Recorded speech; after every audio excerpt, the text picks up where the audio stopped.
Okay, we are Are we doing it? live. Yes, Are we we are live? live. We Are we are with on the the people? interwebs. Yes, we are with the people. Hello everybody. My name is Jodi-Ann Burey. I'm a speaker, I'm a writer.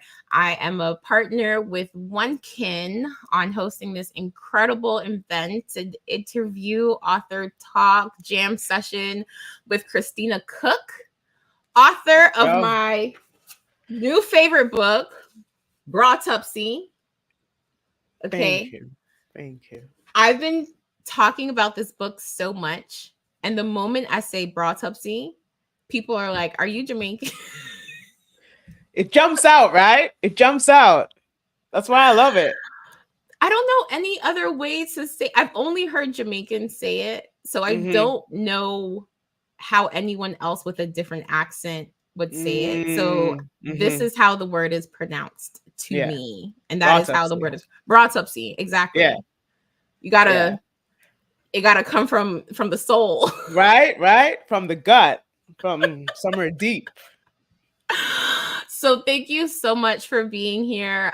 Shout out to folks who are on Instagram, YouTube, LinkedIn right now. Folks who are here with us now, folks who will be with us as you watch on YouTube. I have so many questions. And I'm sure you have so many answers. I'll do my best. Well, before we get started, how are you feeling today? I'm feeling great. I'm really excited about this conversation because as you can probably tell from the title of the book, I wanted this to be a kind of literary artifact that anyone could enter. But I wanted it to like be especially like a mirror, a reflection, a kind of comforting echo for my like Jamaican fam. And so, I just obviously anyone who is interested, I'm always stoked to like, go down that rabbit hole and to talk with them. But I think being able to talk with you, cousin, Cousin? I'm especially excited. I'm No, I hyped. am too. I am too. And I'm like, I think we can start there too, just on the title. Because when Hmm. I saw your book show up on the our cover reveal and the anticipate before it was published, I saw Yeah. Broughtupsy and I'm like, that's for me. Oh, That thank you. is for me. And I was shaking, just like, oh my gosh, there's this book coming out. I didn't know anything about you. I didn't know anything about the book.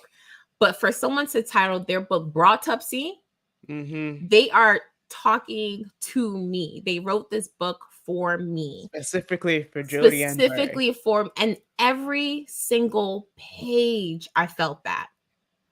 I Mm, heard my cousins, I heard my aunties, I heard my parents. It was written in a way that felt like home. that's great. And That and makes and me I so happy.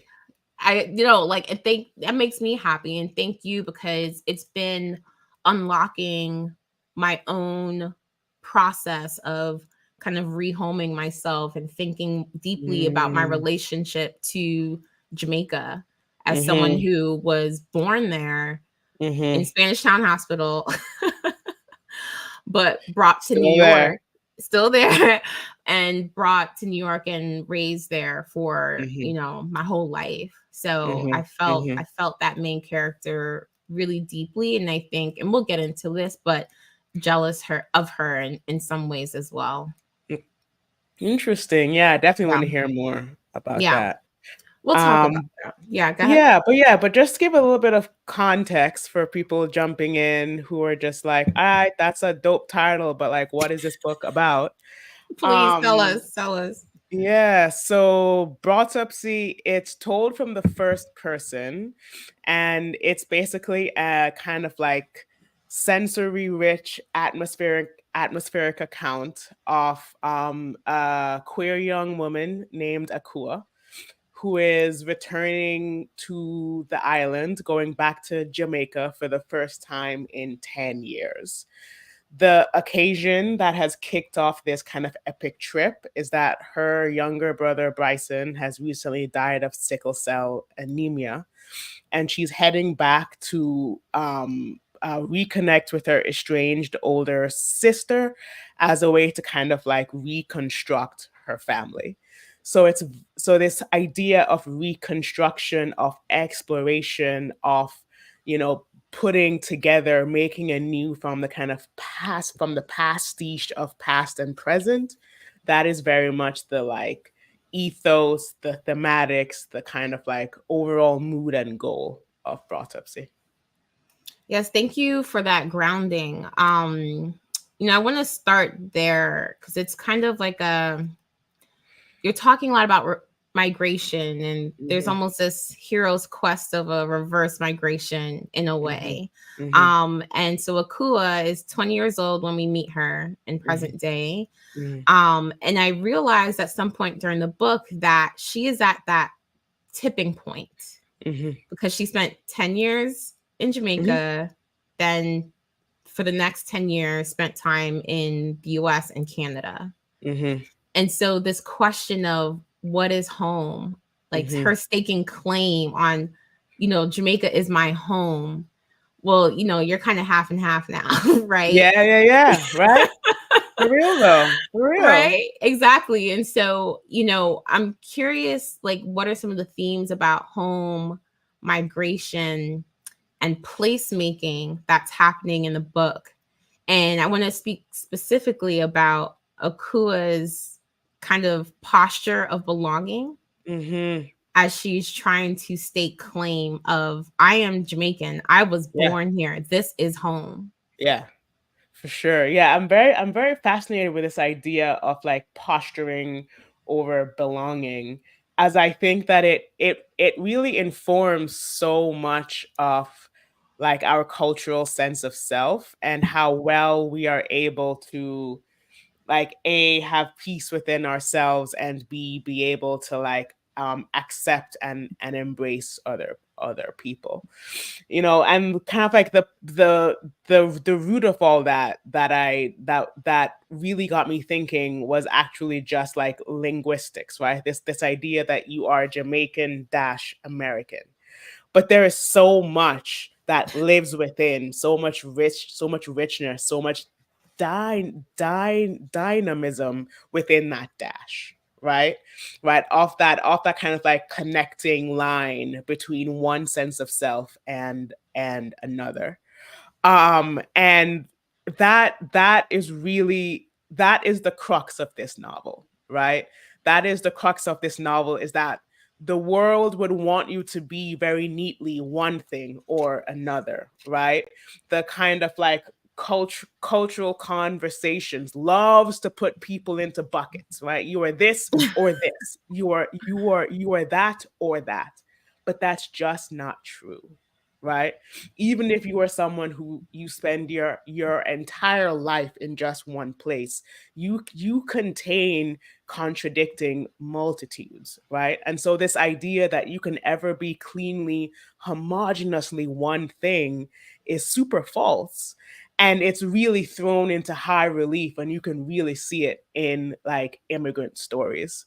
And so one of the things that I wanted to really explore is this process of like disillusionment with being just one thing or being Mhm. just another. And then what does it actually look like? How that kind of like emotional and mental pain of having to kind of like break down those binaries to move beyond those walls to be the fullness of yourself, right? Um, that's something that like I'm deeply interested in and wanted to explore through this novel, where when when when Akúa is born in Jamaica, her identity is Akúa, right? Like that actually is what I would argue is when her identity is the most hers, because no one, Jamaicans don't go around calling each other Jamaican, they go around No. calling each other by their names, right? Yes. And then it's when she goes abroad that then she is pegged as like capital J Jamaican. And then when she goes back home, she is pegged as like American. And so this pegging, right? Like what can it do to a person, and what does it actually mean? That's what the novel gets into. I appreciate that so much because, you know, and maybe my reading of correct my reading of this, but it feels that Akúa is very clear. I am Jamaican. This is home. And then she's surrounded by these people that are questioning that. And she stands firm in who she is. And I want to speak a bit about the language and the patois that evolves throughout the novel, because I feel that like Akúa's own internal thoughts become more, if we want to use patois as the visible indicator of Jamaicanness, it becomes more Jamaican, right? In her own thoughts, not just the dialogue as the book progresses. And so Absolutely. could you speak about a little bit about that as well? Yeah. I mean, when you think about, it was really important to me to choose like signifiers of Jamaicanness that went beyond the kind of flat, stereotypical postcard understanding of Jamaica, right? That goes beyond, Rastas yelling Irie and eating jerk chicken and, listening to Bob Marley and smoking weed. Yeah. Which are all things that we absolutely do, but they, in the modern parlance, have been completely flattened in their meaning and in their history and in their resonance. So then I started to think like, what is a thing that is both like that represents both our past and present, right? And then immediately my mind went to the kind of myriad means of like oral history, oral telling, oral ways of being that Jamaican culture has, right? Because the beautiful thing about patois is that there is no like there is no consensus or no kind of a collective agreement around how to spell it in writing. And one of the reasons for that is because it is an oral tradition that every time a Jamaican speaks it, they are bringing with them the history of how that specific word came to be, of how dege dege, right, was made from a mixture of West African languages and British English. But every time you speak it, it changes its shape to match the mouth of the person who is carrying it, right? The way that I say it is different from the way that you would say it, which is different from the way that my mother would say it, right? It is a language that very much takes on the identity of the person as they're moving through the culture. And thus it is a thing that like connects the person to the culture. What I loved about that, especially Dege Dege, when I saw that, I'd never seen Dege Dege written down ever. I don't even think I considered how it would be spelled. Right. There was another section where you write Medea. And I'm like, oh my God. Medea. Medea. And I was like, oh my, I love this so much. It felt so good. And I saw that repetition both in patois, like dege dege, but that's in Black vernacular as well, that repetition because of those ancestral roots, right? And so I saw it in like standard English of squeeze up, or black. You know, I was at AWP. I just got back yesterday and I was having a conversation with someone and I needed to walk away. And I'm like, no, but like, let me know if you leave, you know? Yeah, and like yeah, that was understood. Like, no, when you walking out the door, like, let me know, you know? Yeah. But I also felt like the rhythms and the sensibilities, and some of the coding in other parts of the book as well. I'm thinking specifically about when Akúa was on the phone with her sister in the hospital, on the phone with Tamika, talking about Bryson. And she said, but he's sick. And that sick, I read the word sick and I understood it to mean dying. In the same way that my mom talked about her mom. Oh, when mama was sick. Mama was sick and she was dying of cancer, you know? And so I don't know if there's anything more that you want to share about just the stylings and just the patois and the process and the response to that you've experienced from folks so far? For sure. I mean, I was very intentional. I wrote about this in a piece I did for the Powell's blog. I was very intentional in the rhythms and the musicality of the prose, right? Because patois has a rhythm to it. You know, when you really Yes. listen to it, you can kind of hear the intonations, hear the kind of sharp, points and the kind of like, sweet lulls in between. And so that was also a way in which I wanted to kind of infuse the Jamaican-ness, not just in terms of what is being spoken about, but like literally how it's being described. Because like I was very careful that I didn't want the Jamaican-ness to come across as a spectacle, right? As this like thing that we are looking at and assessing. I wanted it to be a thing that the reader becomes immersed in, that like even if you don't understand it, you feel it, and you Yeah. feel a way about it. One of the I made the mistake of looking at my Goodreads page, which for authors out there, don't do that. You should definitely block that site as Yeah. soon as you can. It's for readers. It's not for you, Yeah. author. Don't It's go on chaos. there.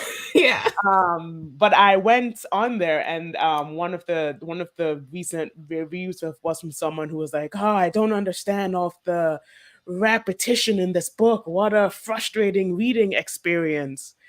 And the thing that I will take away from that is that that person felt something. They Hmm. entered my book, and they were very much like inside a thing that felt like living and moving and like dynamic and alive. And they were moved enough to step away, not out of boredom, not out of confusion, but because they felt something visceral.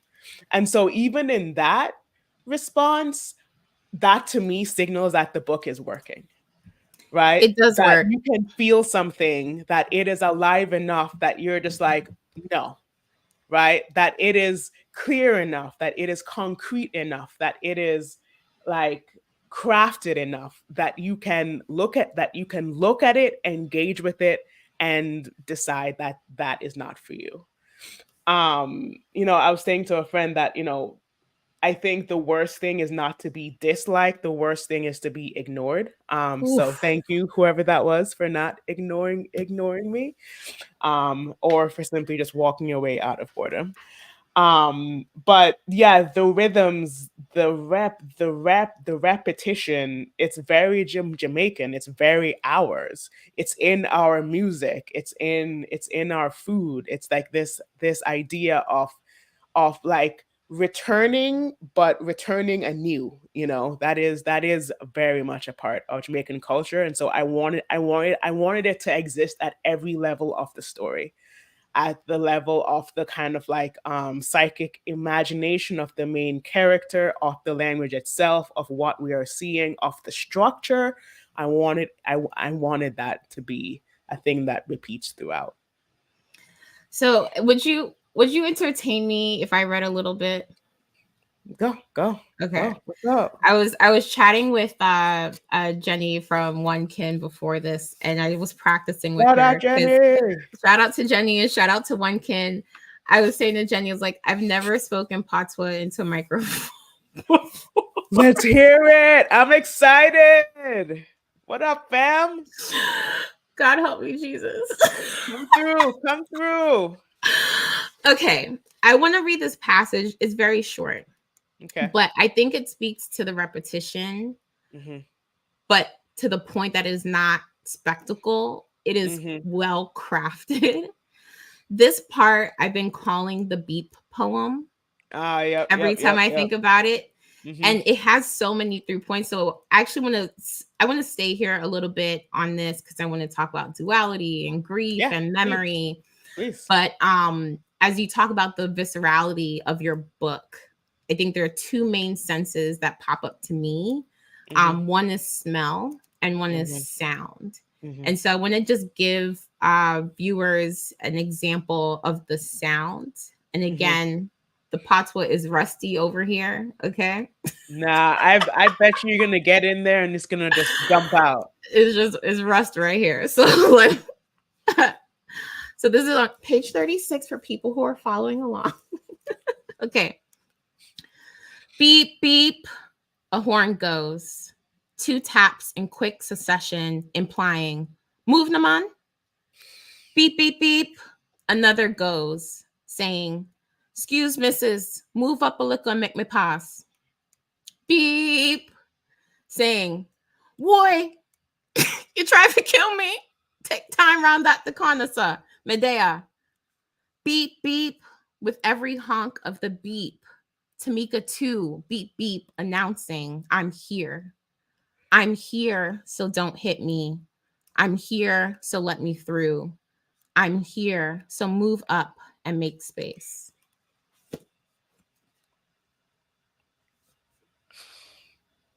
Come on now. Come on now.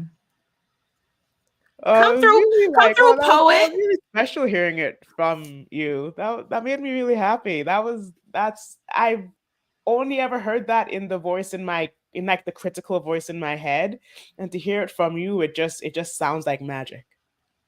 It feels like it. I've read that one section so many times. And it's making me emotional of like, okay. So the beep beep in this particular scene, they're in traffic. Mm-hmm. That's clear. Mm-hmm. But the beep beep hits because it's echoing what hospitals sound like. Mm-hmm. And this idea of making space is Mm-hmm. now this conversation that's happening between Akúa and her sister. Mm-hmm. And there's so much duality that's happening here. Mm-hmm. She is one place and someone else, talking about one thing, but talking about something else. Mm-hmm. Can you speak a bit about sounds and Mm-hmm. memory Mm-hmm. and grief, Mm-hmm. and this two-ness of being? Yeah. Yeah. I think that the this two-ness kind of, it's echoed, like I said, in like every aspect of the story. Jamaican American, that is a two-ness, right? Living inside of grief is a real two-ness, because you are both living in that moment of loss, but then also you are the moment, but also you are the person who has continued on after, right? So like emotionally you are in that space of losing, but physically you are 2 months from that moment, you are 2 years from that moment, you are 2 decades from that moment. Grief is very much, a feeling of being here and there at the same time. um Being an immigrant is also very much, a kind of two-ness, right? That you are the place you are of the place where you were born, as well as where you are now. You are living in that in between. And the thing that kind of to me would call us from one place or another would be sensory calls, right? That I was recently looking through my Twitter feed and someone was like, "What is this fruit?" And it was a picture of sweet sop. And immediately in my head, I was driving to Maypen, pulled over at the side of the road off a woman who would have like a bucket of sweet sop that she was telling. And I was in that moment while standing in my kitchen in Washington Heights. And so, these kind of like triggers, if you will, that will pull you more into one sense of being or another, are your senses, right? Like they say all the time that when you lose someone, you should try as much as you can to like record or keep some kind of like record of the way that their voice sounds, because often that is like a trigger that you over time you start to lose, and it brings up like intense anxiety, you know, around that. And so I really wanted it to feel immersive, you know, so it's not just a sense of like I am academically telling you that this person experiences a two-ness of being, but I wanted it to be a truth lived, right? And so then my question was always, you know, how does this feel inside the body, you know? Mm. And so this is where a place where I really kind of like borrowed from my own sensibilities. I'm a very tactile person, you know what I mean? Like I might not remember someone's name, but I'll remember the shade of their lipstick. And so that is a quality that I imbued my main character with, is that she may not remember the specifics of what's going on, but she remembers how a particular day smells, and that is what pulls her from here to there. The smells were so rich, and I want to say also generative. There were Mm. several times in reading this book that I called my mom to have a No. conversation with her about her own memories and sharing memories, and inviting more storytelling about her Mhm. childhood, and Mhm. these little details that I didn't necessarily get to experience on my own. Mhm. And every time I go back to Jamaica, my space there is so curated. Mhm. And that's what I was saying earlier. I felt jealous, like, wow, she's on a bus, you Yeah, she's know, just out there. she's just at a club. She's just walking around and, feeling like, man, I don't think I've ever really had that. Mm. I will say, I remember I have a very distinct memory. My aunt laughs at this every time, and it just like scars. I'm like, I still have a wound around this. So, we went. My family's from St. Catherine, and Mhm. so we went to Linstead Market, and me and my sisters were just chatting, and I'm taking in the environment of the marketplace. Mhm. And after a while, she comes up and scolds us and just tells us to stop speaking. Mm. She's like, shut your mouth, right? Like, Yeah, yeah, just yeah. like very harsh, because the Americanness is so obvious, Oh, yep, and it yep. was messing up her financial business. You know what I'm Yep. saying? Yep. Yep. And for Akúa to kind of risk outing herself Yeah. in more than one way, but the primarily as being from Canada, being from the US, and the way the texture of the patois is, Mhm. I can also hear the tensions of the sounds, even in just Mhm. dialect and the dialogue. Mhm. Yeah, that But was the thing that I wanted mhm, to that um that is very much embedded in the story, right? Like to go back to what I was saying earlier of like the patois is remade every time it's spoken to match the shape of the mouth that's carrying it. That's true also if you start to kind of like accrue the kind of cultural aspects of not Jamaicanness, right? yeah. Like when you become Canadian, then the way that you speak patois changes, and it signals you as being Jamaican, and right. And so there's a scene in the novel where she's at a market. She's at crossroads, and she's just deciding to just buy some random things because there are stalls there. And indeed, the way that she speaks the patois outs her, right? That they can say that they sense that, oh yeah, you're from here, but not. And it to go back to the story you were just sharing, it complicates the like financial aspect of her dealings, because immediately once you have that marker of having lived abroad, of like having gone a foreign, then the assumption is immediately, oh, you can pay more. Hmm.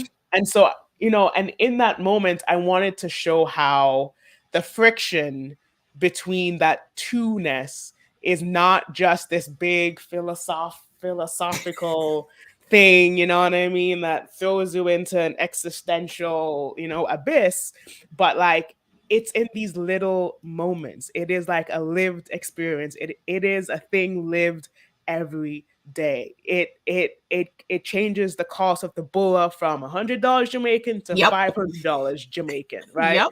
It is these moments, but these moments are what make a life, right? These moments are what make culture. These kind of collection of interactions is what makes a community, Yeah. and so just kind of like building in a sense of the ripple effect of all those moments is one of the things that I was trying to do with like how things are specifically crafted, as well as like the as like and being very intentional in the language used, and like I'll be the first to admit, then the kind of result of that is that I've created like a highly stylized product that may not be like the receptacle that like meets the most people. But I think the thing that I'm hoping for is to meet people in at a level where their engagement with it, right, is so multitudinous and is so rich. I'm very much, quality over quantity. I wanted to create a thing that people could really sink their teeth into, really dig in, and not just, and rather than being like, a thing that you flip through and you get to the end and you go, that was nice. Yeah. I think, but that two-ness, we see that diasporically, we see that, in migration, but I think people who want to have a deep and honest engagement with your work can recognize that two-ness in themselves. I'm very, very, very much from New York. I tried to give urban youth today with my stylings. I love it. New York urban youth circa 1990. Yep. But yeah, exactly. All right. But I've been living in Seattle for 9 years. oh my And goodness. I can feel the tensions of that, every day, and wanting to assert like, oh, I live here, but I'm not from here. From Okay. here. Yes. Yep. And like that feeling very common for folks who leave small towns and go to big cities, or, there's something about that about you that happens to your story that starts to create these I've heard you previously refer to as a kaleidoscope of being, but I do want to return to some of these visceral senses, because it's known that olfactory memory is like very highly resistant to forgetting. And I've been in so many writing workshops where they're always trying to check us on our senses, because when you're writing, it's easy to describe things that you see, and you want the reader to see the things that you see. But you are talking about smell, right? The only thing I'm smelling is the highlighter fluid that's just all over every single page of this book. And so I want to hear from you of like, what has been your process or approach to bringing such a strong sense of smell to the page? Yeah. A lot of that stems from the fact that just I personally, Christina, don't always trust what I see. Like, if that makes any sense. Like, I trust what I can sense. I trust, what I can feel, but what I can see doesn't, that's very rarely, not even the full story, but like the crux of the story. And because what I was really interested in was building a kind of multi-dimensional like sense of being, right? I'm very much a explorer, if I'm much more like a creative explorer, less so than like a storyteller, if that makes any sense. In that I am very I'm so intrigued and like curious about people, right? And how they come to be and why and how and what does it mean and where can you go from here and where have you already been? And so in order to kind of build that same experience into my writing, it required that I go beyond the kind of tableau of what can be seen and instead go into uh the exfoliate, right, the meanings behind what can be felt, right, what can be sensed, what can be kind of like bodily understood, even though what you're seeing says one thing, your body understands another. And I, that idea finds grounding in that's how I remember, I'm someone who like I love food, as in my book there's hella food. Yes, I love girl. food. I'm very big on like smells or how I remember things, how things feel. And so that's what feels very real to me. But it also finds grounding in this idea of the kind of like the shards of memory that has been given language by people like Salman Rushdie, who talks about his experience of being an immigrant, his experience of being both here and there is very, very much like shards of memory, these kind of like snapshots that he has then rebuilt into his kind of like immigrant consciousness. It isn't facts, right? It isn't dates, it isn't numbers, it's it's experiences, right? Yeah. And what you experience is the whole body, right? It's not just this, it's your whole body. And so that's what I wanted to really bring to this project is that sense of, whole body experience. Yeah. I want to stay here on memory for a little bit. And as I was like all over social media talking about this book, I'd Thank written, you for that, by the no, way. I'm a big fan of this work. Like, so thank you. When we think about memory and siblings, I realize that memory is such a great bonding for siblings. Like, that is the Mhm, glue that ties us together, the shared mhm, stories, the shared experiences. mhm, mhm, But it's what one sibling remembers and like what another sibling forgets, either by choice or mhm, circumstance, can degrade that bond. mhm, And so when mhm, I think about this estrangement between Akúa and Tamika, and how you thought through developing this like particular bond of mhm, someone who is Akúa so tactile, so open, and Tamika who is so closed off. mhm. Um, let's talk a little bit about that. Yeah. Yeah, one of the things that I really wanted to get at was this idea of there is like a very distinct relationship between siblings, right? Because there's this kind of push and pull of you are my record. You were there, right? Like we were forming ourselves together through this experience.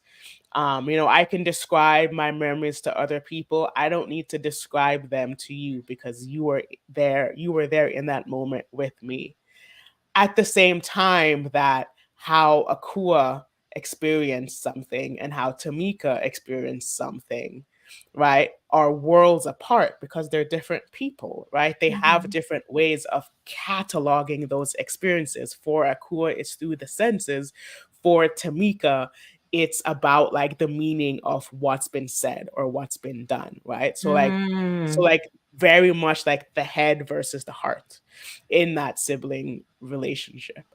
Um, and the kind of like push and pull of that space, right? Because there's this feeling of like, oh, I am forever bonded to you because you were with me in witnessing this thing, but then I'm also pissed as hell at you because Mhm. why don't you remember it the same way that I do? Why are we not united, right, in our understanding of this experience? We were both there.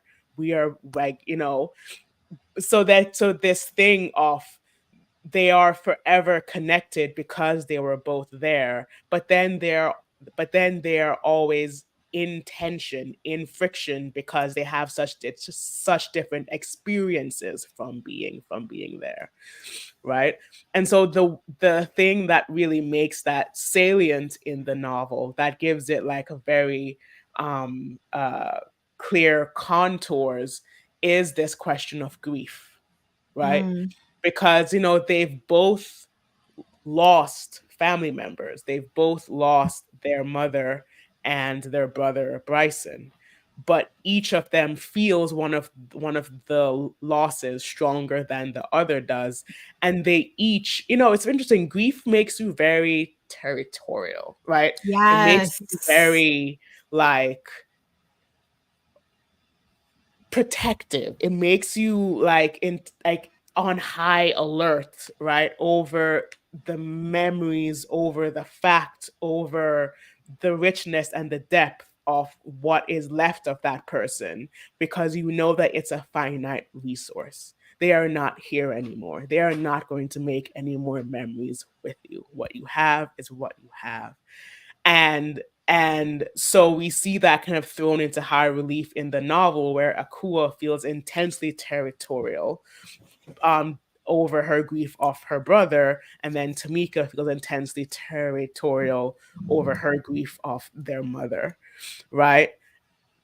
And then what does that mean for them, for the two people who are living, who could make new experiences, who can continue to be a witness where it is not finite? What are they willing to let go of in order to let that future happen? Yeah. And I can see the territorialness show up in these tapes, the Miss Lou tapes too, Mhm, of who gets mhm, to have like the memory of, or have the grief of the loss of the mother, mhm, right? And Akúa has Bryson's ashes, and mhm, she's like territorial over the ashes as well in some mhm. respect too. That's so real. That is so real. Yeah. Um, I want folks who are watching, if you have any questions, feel free to add them in, and I'll integrate that into our conversation. I do want to take this opportunity for a little bit of free therapy from you, if you don't mind. Let's do it. Let's dive in. So my eldest sister is 16 years older than me, Mhm, and she's the one who I'm closest to. mhm, Um, and we were chatting the other day, and she told me that I don't act like a little sister, mhm. but I act like the little sister when it's convenient for me. And I was Interesting. like, not you coming from me right now, because Yeah. with some of my other siblings, there's more tensions, there's Mhm, more, back and forth in ways that, because for so much of our relationship, she was like a second mother because of our mhm, age gap. I always joke that was her teenage pregnancy. But with my other siblings, because we're closer in age, but because we share more memories together, mhm, there's just more arguing sometimes. mhm, And mhm, I believe that it is the responsibility of the older sibling to initiate the repair in the relationship. And Broughtupsy was making me confront that whole idea, because Akúa is the one who's really shouldering a lot of the mhm, work mhm, in, trying to repair their bond.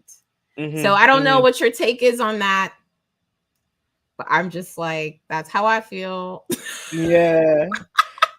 I think, what do I think about that? I think it's whatever works for each sibling duo, then do it. Um and I think I think in the case of this novel, it's about who's motivated to put in that work versus who's not, you know? I think one of the things that we see throughout is that Tamika, in these very painful ways, has kind of made her peace with the distance, with the Mm, difficulty. She's kind of accepted it, embraced it, and is continuing on. Whereas we see that Akúa refuses. She's like, absolutely not. That this is unacceptable. We need to break through this ice and figure this out. Um, and I think in so many ways, she's the one who asks the question. And then, as we see in the final chapter of the novel, Tamika is the one, she's the only one who holds the answer, mm, right? Because when we see mhm. her actually responds to her sister's need, it is beautiful, It right? is. It is beautiful. I'm not gonna We're say too not much. gonna, I don't want to yeah, give it away. But I think it really just comes down to the person asking the question cannot also be the one to deliver the answer, right? Um, mm, and so how that power dynamic works, I think depends on each sibling relationship, you know. yeah. Guess I Every got one of some text those. messages to send after this. Yeah. I'm sorry for that thing that I said 2 years ago. Hilarious. Hilarious. There's this running debate in the book about who the funny one is. Mm-hmm. Personally, neither of them are funny, right? I don't think, Yeah. Yeah. but this performance of humor is Mm-hmm. kind of used to try to soothe the edges or fill in the blanks of the conflict. Mm-hmm. And so, could you talk about your approach to humor in the Yeah. book? Yeah. I mean, Jamaicans love to think that they're funny. Like Yeah. we love to jive, We right? are though. We're so funny. We like, right? Like we love to jive. We love to like, oh, stinky head. You know what I mean? Like Yes, you one do big end. something stupid, that is your new name. Yep. Congratulations. Embrace it. Lean in. That is your whole identity now. Um, and so that was something that I wanted to also, you know, as part of this kind of like deep experiential understanding of Jamaican culture, that was also a thing that I wanted to bake into the book, which is that how humor is used like as a way of furthering culture, but then also how humor is used as like a solve for pain, right? Of how Mm, it's used to kind of like gloss over or kind of create this kind of point of connection in moments of difficulty that cannot be solved, right? Like there is no easy fix for this, there is no answer, but the fact of the matter is we are sisters and we must persist, we yeah. must carry on, and the Yeah. humor is a vehicle for making that happen, right? Because there are, you know, and also because it's also very typical of not just Jamaican culture but like Black cultures the world over, I feel that like something really awful happens and you just make a joke about it. It might actually be funny, it most likely is not, but it's just like, well, what else are you gonna do? Yeah. You Yeah. gotta keep going. So do what you gotta do to get yourself in, like to like emotionally dislodge yourself from this moment and carry on. Yeah. I see that. Like there I see that and just filling the space and trying to connect of Mhm, you're not the funny one, I'm the funny one, type of dynamic. mhm, On an opposite note, I want to talk about the violence in the book. mhm, mhm, The ways that violence is used as an expression of love, an mhm, expression of concern, an mhm, expression of fear. mhm, There are ways that when I read the book the second time, I realized that not just violence done to Akúa, but the violence that she does to herself. mhm, right? She's smashing things. She's very physically emotive and destructive, Mm-hmm. right? She's stomping on cod liver oil capsules, right? Mm-hmm. You know, when she wants to say something, she's biting her lips and her tongue until they bleed, Mm-hmm. Mm-hmm. right? How did you approach when and how to like really render violence on the page? Yeah. Well, the first layer to that is this violence between the sisters, right? Like they physically fight. And and there's something about that that feels very black. And let me explain what I mean by that. In the sense of, like rightly pointed out, the the point is not the act, the point is what motivated the act, right? Exactly. So it's like, oh, I want you to be safe because I love you, and you're not listening to me, so now I'm going to use physical force to break down your like refusal, so that you whatever it is, through out of fear, through out of submission, whatever it is, you listen to me because I don't want you to die, Yeah. right? And so one of the things that again, this nothing in this novel, there are no uni tools in this novel, meaning something that exists just for that one thing. Everything has multiple resonances and reasons to it. And the violence throughout the novel is no exception, right? So it's used in moments to express care, it's used in moments to express fear, right? Like when Tamika is sometimes like she can't handle facing the questions that Akua is bringing up about their past, about their distance, so she uses like violence as a way to evade. Violence is also used as a way to silence, both either a silencing of the self, like when she's biting down to the point that her lips start to bleed, or a kind of cultural silencing, which again I won't give too much away, that happens between Akua and the kind of space that she inhabits, that she comes to inhabit in Kingston. And so I wanted to kind of show all the ways in which, we as Black people and as Jamaicans use all these very visceral ways of being for so many different aims, and to kind of break open this kind of very narrative, and I would say Puritan and like Western understanding, right?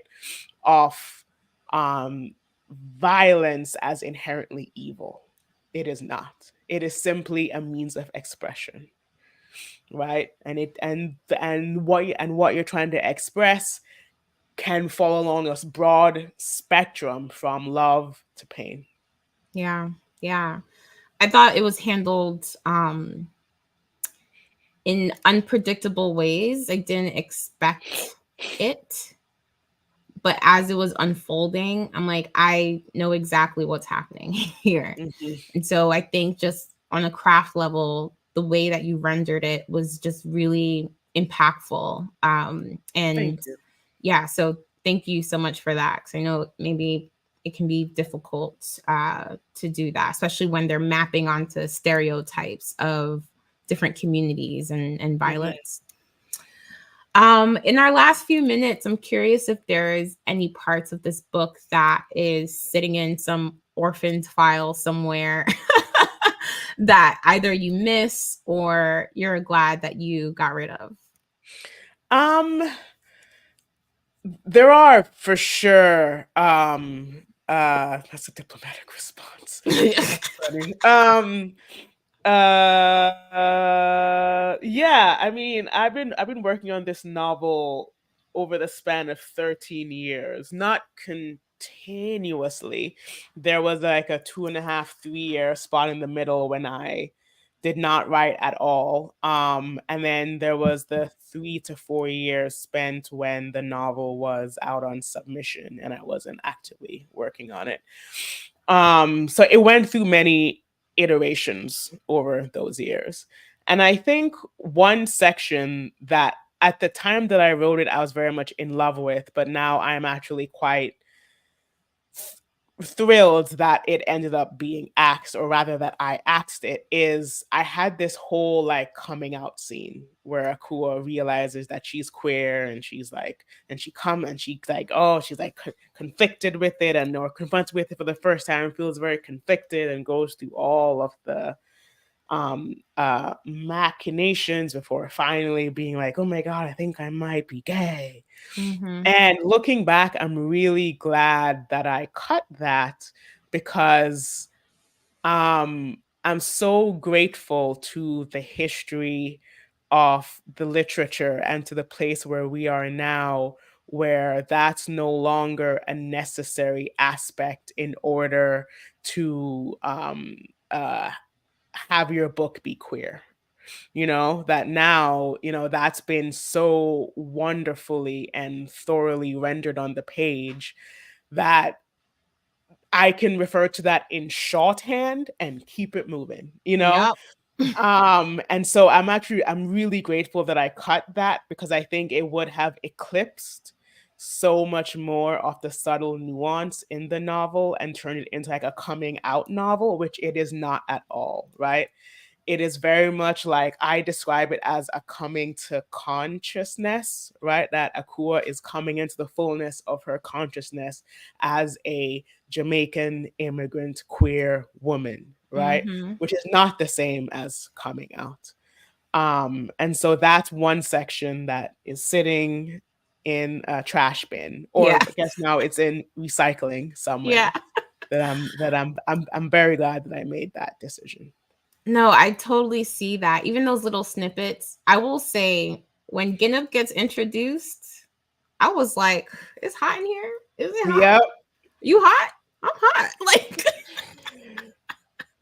these small ways. And what I love about what you're saying here too is, you are who you are, but who are you in different places? Mhm. And it felt so good to see Akúa kind of step into, what does it mean to be queer in Mhm. Jamaica? What does it Mhm. mean to occupy these environments, and Mhm. the tensions of the codes, and the Mhm. frictions of, why do I need to code this? Mhm.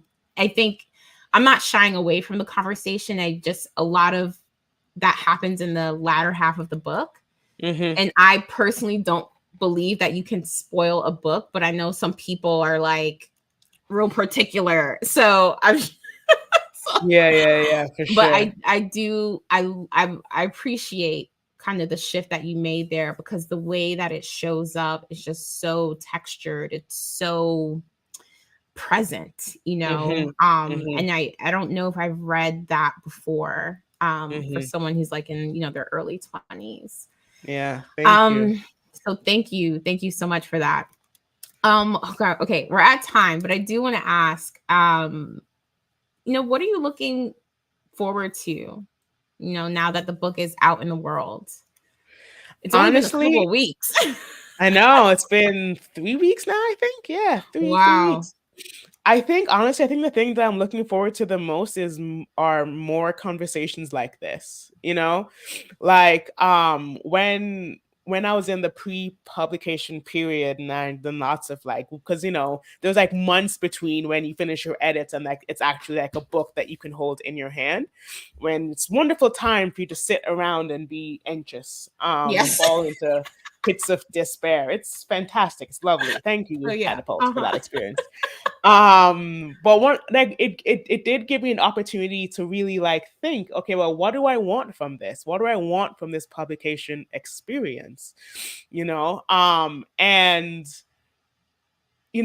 I couldn't really articulate what I did want, but what I could articulate like clear as day was what I did not want. And what I did not want was for people to not engage, right? Mm. So like it's not about accolades, not about reviews, not about getting on lists, but like the people piece of it, right? Because like I was saying before, I'm very interested in people. So like the thing that like I couldn't bear the idea of is that this book goes out into the world and people like they may that and then people may kind of like happen upon it, but then to not really engage in it's not really dig in to really like get in there and want to pull and like take apart all of its parts. um that was what I couldn't bear the idea of. So I think that more than anything is what I wanted. And that's what I'm so grateful to you and to Jenny and to oneKIN for giving me that gift, which is that, now that it's no longer mine, I'm really eager and excited and curious to see how it becomes everybody else's. I think that's a wonderful note to end on. I do want to let people know this book is marked up, baby. Like, this is engaged. Like, I read the hell up out of this book. And, like, thank you so much because I feel like this book is mine, Oh, good. and I want others to know that, it could be yours too. So thank you Thank so you. much for your time. Thank you so much for oneKIN for making this happen. Definitely go to shop oneKIN. You can get Broughtupsy. You can get other books that we're featuring for this season of the Lit Lounge. Thank you so, so much, everyone. Thank you.